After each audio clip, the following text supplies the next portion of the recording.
Hello everyone, welcome back to Uttarakhand Gyan Ganga. तो दोस्तों, ये फॉरेस्टर सीरीज की 7वीं वीडियो है और इसमें हम तीसरा पेपर यहाँ पर डिस्कस करने जा रहे हैं, जिसका पहला पार्ट हम आज करेंगे और दूसरा पार्ट कल मॉर्निंग में आपके लिए यहाँ पर प्रोवाइड कर दिया जाएगा।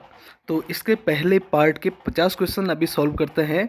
यदि आपको वीडियो से थोड़ा भी फायदा होता है तो ईमानदारी से चैनल को सब्सक्राइब करें, वीडियो को लाइक करना और शेयर करना ना भूलें। शुरू करते हैं पहले क्वेश्चन को। तो ये 25 जुलाई सुबह की शिफ्ट का पेपर है, फर्स्ट शिफ्ट का पेपर है। तो पहला क्वेश्चन यहाँ पर है, निम्न में से भारत के सबसे बड़े जैवमंडल निकाय जैसे जिसे नीलगिरी जैवमंडल निकाय यानी कि नीलगिरी बायोस्फीयर रिजर्व के रूप में जाना जाता है का एक हिस्सा है। तो ये है दोस्तों बांदीपुर नेशनल पार्क, जो कि आपके कर्नाटका में स्थित है। अगले क्वेश्चन की ओर चलते हैं। 1973 में निम्न में से कौन सा पर्यावरण आंदोलन उत्तराखंड में शुरू किया गया? तो ये किया गया था चिपको आंदोलन, जो कि गौरा देवी के द्वारा यहाँ पर शुरू किया जाता है। और इसी की तरह कर्नाटक में एक आंदोलन होता है जिसको एपिको आंदोलन भी कहा जाता है। तो दोनों आपके लिए महत्वपूर्ण हैं। अगले क्वेश्चन की ओर चलते हैं। अनुदैर्घ्य तरंग में कर्ण विक्षोभ के प्रसार की दिशा की डैश डैश दिशा में गतिमान होती है। तो जो अनुदैर्घ्य तरंग होती है यानी कि लॉन्गिट्यूडनल वेव में कर्ण विक्षोभ के प्रसार की दिशा किस दिशा में गतिमान होती है? तो ये लगभग पैरेलल होते हैं, पैरेलल। तो इसका आंसर हो जाएगा डी। अगला क्वेश्चन है, अगले क्वेश्चन की ओर चलते हैं।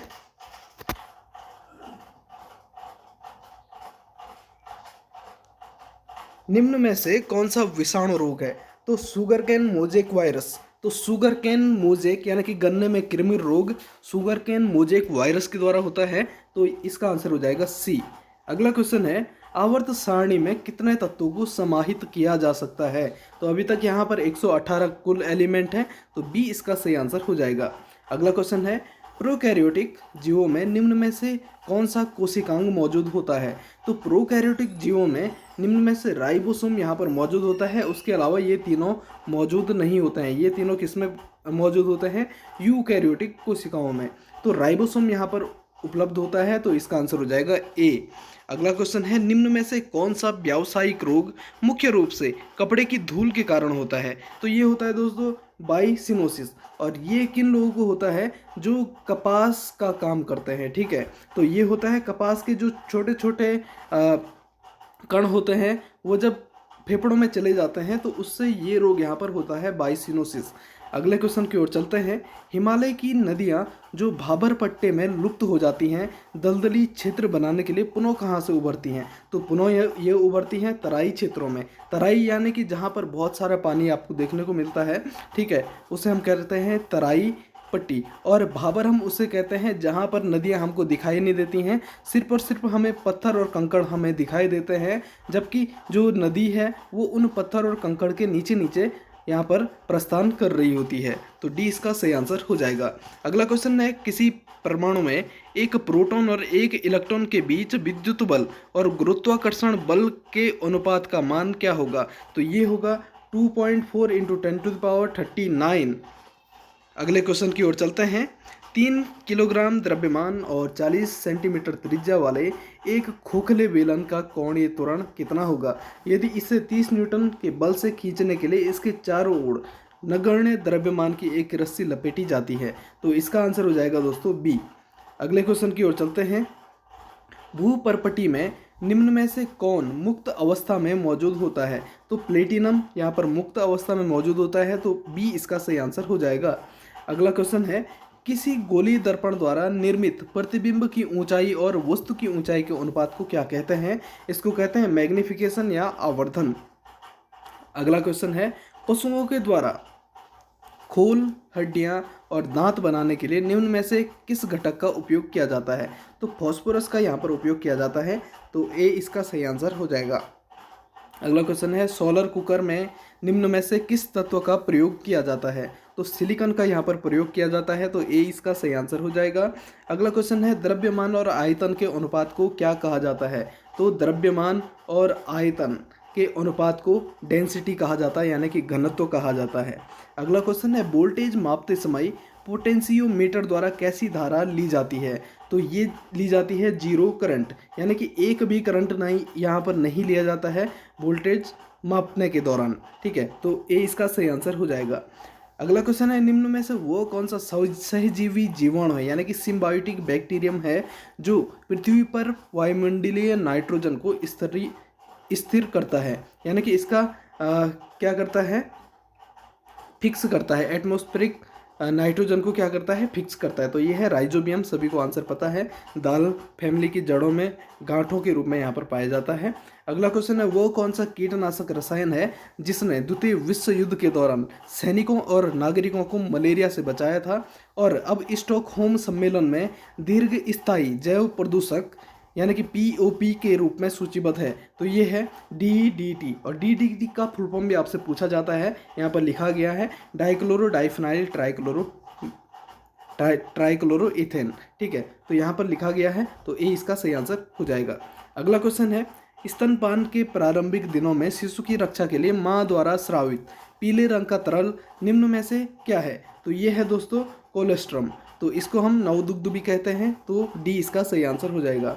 अगला क्वेश्चन है, एक पोटेंशियोमीटर व्यवस्था में यदि 1.25 वोल्ट EMF का एक सेल तार की 35.0 सेंटीमीटर लंबाई का संतुलन बिंदु देता है और फिर 63 सेंटीमीटर पर स्थानांतरित हो जाता है, तो दूसरे सेल का EMF क्या होगा? तो ये हो जाएगा 2.25 वोल्ट। अगला क्वेश्चन है, विश्व जल संसाधनों में भारत का हिस्सा है? तो ये है दोस्तों 4%। अगले क्वेश्चन की ओर चलते हैं, एक बल की औसत शक्ति को डैश डैश के अनुपात के रूप में परिभाषित किया जाता है? तो ये किया जाता है work done and time taken, किया गया कार्य और लिया गया समय के अनुपात के रूप में परिभाषित किया जाता है। अगला क्वेश्चन है, उन्नत कृषि पद्धतियों का प्रभाव निम्न में से कौन सा है? तो ये है दोस्तों इंक्रीज इन ह्यूमन पॉपुलेशन, तो बी इसका सही आंसर हो जाएगा। अगला क्वेश्चन है, कांच के एक त्रिकोणीय प्रिज्म में क्रमशः कितने त्रिकोणीय आधार और आयताकार पार्श्व सतहें होती हैं? तो ये होती हैं दोस्तों 2 और 3, 2 त्रिकोणीय आधार होते हैं और 3 आयताकार पार्श्व सतहें होती हैं, तो सी इसका सही आंसर हो जाएगा। आंध्र प्रदेश में स्थित जल संग्रहण बांध को क्या कहा जाता है? कौन सा है? तो ये है दोस्तों सोमाशिला रिजर्वायर, यानी कि सोमाशिला जलाशय आंध्र प्रदेश में स्थित है। अगले क्वेश्चन की ओर चलते हैं, पृथ्वी की सतह पर गुरुत्वाकर्षण बल कहाँ न्यूनतम होता है? तो ये होता है दोस्तों भूमध्य रेखा पर। अगला क्वेश्चन है, किसी अभिक्रिया में रासायनिक परिवर्तन से गुजरने वाला पदार्थ क्या कहलाता है? तो इनको कहते हैं दोस्तों रिएक्टेंट। अगला क्वेश्चन है, निम्न में से कौन सा एक ऑक्सीकरण कारक है? तो यहाँ पर KMnO4 जो एल्कलाइन मीडियम में होता है, ये क्या है? एक ऑक्सीडाइजिंग एजेंट है। अगला क्वेश्चन है, एस्टरिफिकेशन अभिक्रिया में प्रयुक्त उत्प्रेरक है? तो the catalyst used in esterification reaction is acid, तो एसिड यहाँ पर कैटलिस्ट के रूप में यहाँ पर उपयोग किया जाता है। अगला क्वेश्चन है, 50 वोल्ट की बैटरी से जुड़े 12 PF संधारित्र में कितनी विद्युत स्थैतिक ऊर्जा संचित होती है? तो 1.5 × 10⁻⁻8 जूल इसका सही आंसर यहाँ पर है। अगला क्वेश्चन है, निम्न में से वो कौन सी अंतर्राष्ट्रीय महत्व की रामसर आर्द्र भूमि है जो केरल के खारे बैक वाटर लेगून में स्थित है? तो यह है दोस्तों अष्टमुड़ी। अष्टमुड़ी कहाँ पर है? केरल में है, तो अष्टमुड़ी आर्द्र भूमि या वेटलैंड इसका सही आंसर हो जाएगा। अगला क्वेश्चन है, प्राकृतिक रेडियोधर्मिता पर अध्ययन और रेडियम तथा पोलोनियम की खोज से निम्न में से कौन जुड़ा हुआ था? तो ये था दोस्तों मैडम क्यूरी, तो रेडियम की खोज की थी मैडम क्यूरी ने और इनके लिए क्या मिला था? नोबेल प्राइज भी मिला था। अगला क्वेश्चन है, निम्न में से कौन सा पदार्थ चुंबकीय क्षेत्र की ओर दुर्बल तो आकर्षित होता है? तो ये अनुचुंबकीय पदार्थ यानी कि पैरामैग्नेटिक सब्सटेंस होते हैं जो चुंबकीय क्षेत्र की ओर या तो आकर्षित नहीं होते हैं या तो बहुत ही कम यहाँ पर आकर्षित होते हैं, तो इनको हम पैरामैग्नेटिक भी कहते हैं। निम्न में से किस जीव का आमाप लगभग 1 से 2 माइक्रोमीटर होता है? तो ये होता है टिपिकल बैक्टीरिया। अगला क्वेश्चन है, pH स्केल में P शब्द को निम्न में कौन दर्शाता है? यह है दोस्तों पोटेंशियल, ठीक है, पोटेंशियल ऑफ हाइड्रोजन आयन, तो सी इसका सही आंसर हो जाएगा। अगला क्वेश्चन है, निम्न में से कौन सा जीव अलैंगिक बीजाणुओं का उत्पादन करके प्रजनन करता है? तो यह है दोस्तों फंजाई यानी कि कवक। अगला क्वेश्चन है स्टॉकहोम सम्मेलन में दीर्घ स्थायी जैव प्रदूषक के रूप में सूचीबद्ध कृषि कीटनाशक चुनिए। तो ये है दोस्तों एल्ड्रीन, और आपको कमेंट बॉक्स में बताना है ईमानदारी से कि स्टॉकहोम सम्मेलन कब हुआ था। अगला क्वेश्चन है निम्न में से कौन सा धनात्मक आवेशित होता है।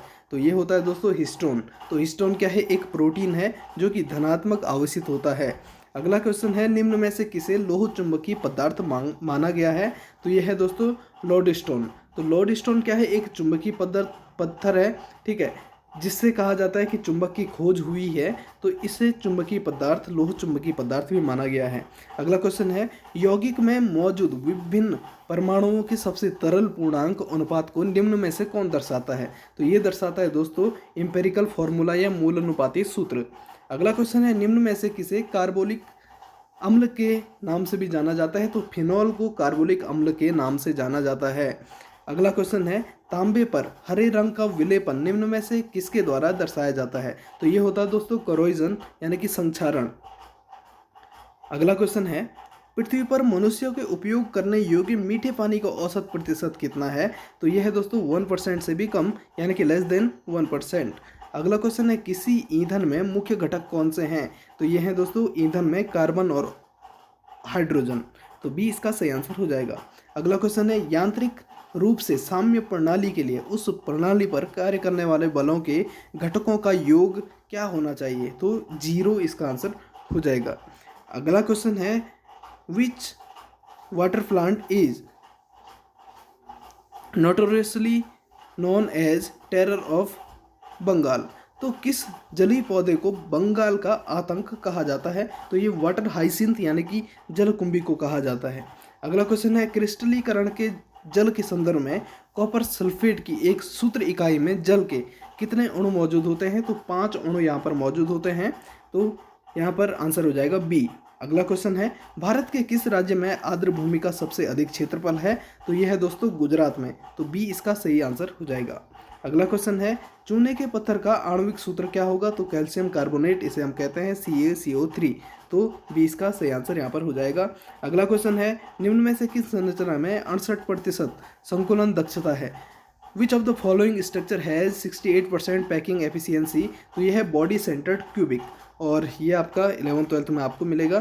तो आज की वीडियो के ये 50 क्वेश्चन थे पहले पार्ट के। तो दूसरा पार्ट आपको कल मिलेगा, और वीडियो आपको देखनी है जो पुरानी वीडियोज़ हैं वो प्लेलिस्ट में आपको फॉरेस्टर नाम से मिल जाएगी, तो वहाँ से आप उनको देख सकते हैं। तो मिलते हैं कल की वीडियो में, तब तक के लिए bye bye, see you soon, good luck, take care.